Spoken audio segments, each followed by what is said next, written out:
Hello everyone and welcome back. If you have been living under the rock, then you may have not noticed, because I didn't, that TF2 has released an update. It released yesterday for my time zone anyway, when I'm recording this. Well, there's actually been two, but one of them was just a fix on top of the other one. They released that pretty fast because it was like immediately after, and then you've got the main one. The main one is pretty cool. It's got like a chunky bit in it. Right, so we've got, first of all, the bug patches. So they fixed a crash, fixed a client crash, engineer not being able to place buildings, scouts double jump, and model materials. Shouldn't have really noticed them, it wasn't a big thing. But this is the big one here, if we just scroll into this. So we've got the matchmaking changes. Oh, just FYI, I will link this in the description if any one of you just want me to shut up and read it yourself, that's fine. So this is a big, fat, chunky update. Not many cosmetic-wise, but like game-wise. A lot of balances, a lot of improvements. Right, let's go over it. So, Competitve Revamp. The matchmaking system used for competitive mode has been overhauled. Players will now be ranked using a model based on the Glitco system in CSGO. I remember something about that system, not quite what it was. It's like a special system, it works better. It's the CSGO one. It'll be better, basically. People have been trying to fix the TF2 system for ages because they don't like it. I'll leave a link to what that system is as well in the description if you'd like to read that too. So the 18 ranks have been turned into 13, and you can view them there. Why not? I'll put that in the description as well. And everyone's ranks have been reset, and they must win 10 matches to earn a new one. It's just a note here. The previous system started everyone at rank 1 and required in most cases considerable time for players to reach a rank that properly perfected their performance. The new system, by way of placement matches, considerably shortens the time to reach an appropriate rank.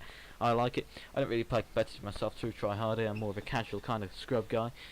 The requirement to access competitive mode has been changed. If you do not own a competitive matchmaking match, you must now be a casual level 3 in addition to being a premium user and having a valid phone number associated with your account. So they've made it slightly harder to get in, but not really. We've got casual improvements as well. So the glyco skill rating is used on this, which creates balanced matches. That should be good. The maps are sorted alphabetically, and they've added capture the flak, sawmill well, and CP5 gorge and CT. Oh, capture the fort 2-fort invasion. Wow, that's some pretty nice maps they've added, and a capture the fort foundry. Capture the flag foundry. So that's pretty cool. And they've also changed it so now that if you try and go on a payload, you will stay on a payload, which is quite nice. You've got this QR playing. Not really sure what the point of this is. You can queue for a match while you're in a casual or bootcamp match, but I don't really know where you'd want to, because you generally go on to the next one anyway. I guess it's if you want to change. You can queue for multiple matches at the same time. Players can queue for all match types in parallel, but accepting a competitive or mana will remove the players from other queues. Players who are in the party and not the party leader are now freely allowed to browse any matchmaking of the menu. That's cool. Gameplay changes. This is the fat one for all you casual players. Flamethrowers were able to do full damage regardless of the spread of their flames, awarding maximising float spray mode. Basically, what they've done is flame damage per second now ramps up based on density of flame encounters up to 200%, and initial flame damage per second reduced by 50%. So, okay, max damage isn't changed. There you go. Dragon's Fury. Oh, I'm so glad. Fat nerf on the Dragon's Fury. The size and radius of the fireball has been decreased by 25%, and bonus damage against the burning target now requires the fireball center to make contact with the target's hitbox. This should make this weapon less annoying to fight against, because it's. You'd think it would fix WM1, no, it makes it worse, and they just spam Dragon Fury bullets at you. The Gas Blaster, more of a man versus machine kind of change to this, if anyone plays that. But the Explode on Ignite was way too powerful, so they've changed it a little bit. The damage no longer upgrades. The damage from the upgrade no longer counts towards refilling the item's charge meter, so you can't use it as much. The explosion damage has been increased. They fixed the triggering bot not taking explosion damage, and they fixed an issue where the explosive damage could be reapplied for each target in the gas cloud. Extinguisher. Some fat changes to the extinguisher, which is good because I have a strange one. So they've got a brand new thing. Slow deploy time, which is there to help pay for burst damage this weapon is capable, hasn't been received very well because everyone hated it. The designer's goal is to impressive finishes. which requires planning time and the combo gameplay. New design attacks mini crits and then extinguishes burning targets. Receives a damage bonus based on the remaining duration of afterburn. Added sketch bequest, killing blows on burning. Base damage reduced by 33%. Holster speed 35% slower. It just seems as bad, if I'm honest. Attacks mini crit then extinguish burning targets. That seems pretty awful. Thermal thruster, they've put a nice little thing on it, and a holster time. They've reduced it from 1.1 to 0.8 seconds. I like that a lot. Sydney sleeper, they've nerfed. I really don't know why. I never saw any especially bad problems with the Sydney sleeper. It never like completely iced me. But fully charged body shots and headshots no longer splash durability on the players around them, which is a fat nerf. And they reduced the length of hit from 2 to 8 seconds to 2 to 5 seconds, which is pretty bad. But they have added Nature's Call, so scoped headshots always mini crit and reduce the remaining cooldown of durability by a second, which is a bit weird. Short circuit's got a fat nerf to it as well. That was pretty overpowered. So instead of the thing it did before with the like shooting, it's now got a ball, like a projectile destroying ball. 65 metal to use that. Pretty Boys Pocket Vehicle. Welcome back to the Scrub League, my pal. They've reduced it from 7 damage a shot healing to a 3, which I don't know. It could work, or maybe it's too much. Kind of hard. Panic attack, fat buff for the panic attack. They have made it so it's the reduced worst case shot pattern, reduced spread reduced worst case shot pattern spread by 40%, so now it shoots better, and the damage penalty has gone to -20 instead of -30, which should make it quite fun to use.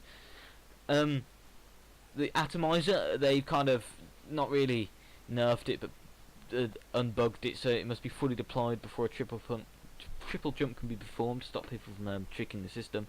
So that's all of the weapon balances. Gameplay fixes. Fixed the -40 health from healers penalty on the Fist of Stealing because it wasn't working.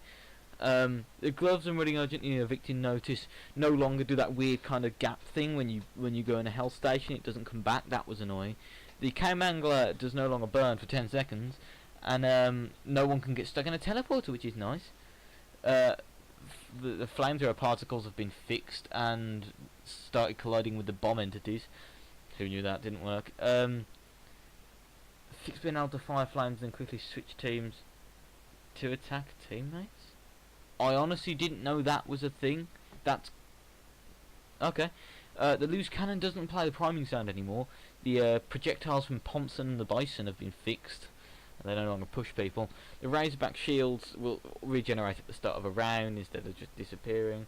For Dragon's Fury not giving health when the enemies under the effect of Magmil. No one really. A lot of these are minor, except the Baker's Bazooka one, which is you can just keep them loaded until you're ready to fire. They also fixed the heavy being able to attack with secondary and melee weapons while stunned, which was melee weapons was which was kind of overpowered. But a lot of these things you'd probably never noticed, but they were there. They also fixed being able to collect organs with a Vitasaur during a truce, and the mark for death. Fixed not being marked for death when doing a melee attack while under the effects of a critical. The lag compensation system will now reliably restore pose parameters responsible for animation layering. This makes suicide hit boxes for lag compensated players. So that's good, so you can hit the laggy guy now. Fixed sticky bombs sometimes blocking explosive damage. I didn't know that was a thing, but that's a thing now. Fixed the backscatter not mini critting when the scout was in the air and behind the target. Fixed the resistance piercing properly on the enforcer, not working against some effects, so that's good that they've actually decided to do that. Fix the Sandman and the Rapper assassin projectiles colliding with invisible objects in team spawn rooms, and fix player movement speed sometimes being faster than intended while under the effect of a movement stun, such as the Natasha, Sandman's range attacks, or the bonk. So you got the Blue Moon cosmetic key. If you didn't see, I did a video with all the items from that, showing them off on all the classes they could be on. They've reduced the competitive mode pass, so that's good. The Dragon's Fury and Hot Hand there for kill streak generating kits. The in-game action buttons have been moved to the bottom centre of the main menu instead. The type of badge shown can now be changed. You can have like the Jungle Inferno one or the standard one. Party members will have a status indicator on their Steam avatar when they're offline. Sped up the main menu screen transitions, so that's good. Improved Steam-rich presence integration based on the player's current status. There's a lot of stuff in this, like a lot of little nitpicks. I quite like it. A lot of stuff here you probably wouldn't have noticed. It's just like little things you'll notice them now. The pain train you can now inspect in game. Fix the thermal thruster launch effects only being visible to wearer. I didn't notice that. And fix the heavy fist not showing the kill streak screen. Didn't know that either. Yes, your taunt's been fixed. The man versus machine robots no longer sometimes using human voices instead of their robot ones. I bet that must have been creepy. Festive items now no longer ignore their quality names, such as collectors or something. Fix festive Australian weapons not using the correct skins for players on blue team. Fix the holy mackerel soda poppers and winging festives to draw lights from the actual right colour. Printing hat and pouch have showed the painting areas. Hot hand can now be seen on the pyro taunts. Deflect projectiles, strange part not counting deflections has been fixed. There's a fixing red rock Roscoe war paint as a valid tool for all items. So that's no longer shows, didn't know that was a thing. Fix the community sparkle park effect not drawing on the view model for players with community and self-made weapons. That's not really going to affect the average player. You can adjust the combat text colour now. Fix the Crazy Ivan achievement and fix the Sap Abattoir achievement. A lot of new medals have been added here. They've fixed some unusual effects, added more medals there. Oh, and this is important actually. The new auto balance feature. It responds quicker to team imbalances. This could annoy people, but what it does is it selects the best candidates to balance teams, then asks the candidates for volunteers. If the volunteers aren't found, the candidates will be switched when they die, and if no candidates die within a reasonable period of time, they will be forcibly switched. So if you like play with a friend, that could be annoying. I don't know whether it works with a friend, whether it will rip you out of your friend's game, but it could be annoying because with no longer an option. But then it does kind of balance games a little better. We've got some map updates as well. Updated the localization files. They always seem to do that. So we've got stuff like pyros can no longer shoot through spawn doors and bad water, and neither on Dust Bowl. Foundry has some no-clip areas. Mercenary Park, big changes to Mercenary Park here. So red can no longer shoot through the roof of blue starting spawn, and control point C, because it's basically the death of all choke points. Blue spawn time has been slightly lowered. The upper route mid-window now has a small opening for attackers to use. The players can no longer build on the very top of the crate stack overlooking the control point. Increase cover size to the next to the control point. Increase size of the metal supply next to the cover stack. Added a vent route that exits behind the new cover, and bullets no longer go through the chain fence at the wall ramp connecting lower and upper.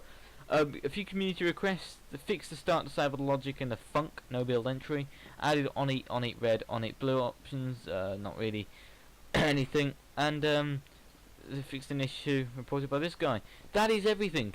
A lot of big changes on this. It's been a while since the last major update though. It's quite a nice update. Nothing really major. Well, quite a few major things. You know, nice new balance changes and stuff. New community cosmetics. 19 as well. It's quite chunky. But thank you everyone for watching. I will leave the link for all the stuff listed here for you to check out yourself, and I will hopefully see you in the next one. Au revoir, messieurs.